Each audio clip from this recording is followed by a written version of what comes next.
আজ সেই ভয়াল 15ই নভেম্বর 2007 সালের এই দিনে সুপার সাইক্লোন সিডরের আঘাতে লণ্ডভণ্ড হয়ে যায় দেশের উপকূলীয় এলাকা। নিহত হয় অসংখ্য মানুষ, পশু পাখি, জীবজন্তু। মাটির সাথে মিশে যায় ঘরবাড়ি, গাছপালা, ক্ষেতের ফসল। বেড়িবাঁধ না থাকায় ঝালকাঠির সর্বদক্ষিণের উপজেলা কাঠালিয়ায় ক্ষয়ক্ষতি হয় জেলার মধ্যে সবচেয়ে বেশি। সিডরের 1.5 যুগ পেরিয়ে গেলেও ক্ষতিগ্রস্ত বাঁধ নির্মিত হয়নি আজও।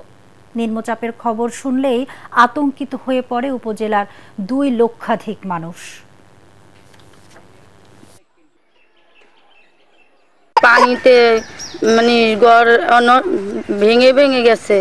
এগুলা চাই যে আমাদের বেরিবারটা ঠিক করে দিলে আমরা ভালো থাকতে পারতাম, নাহলে তো আবার এরকম বন্যা হলে সবকিছু বাচ্চাদের নিয়ে আমরা কোথায় যাব।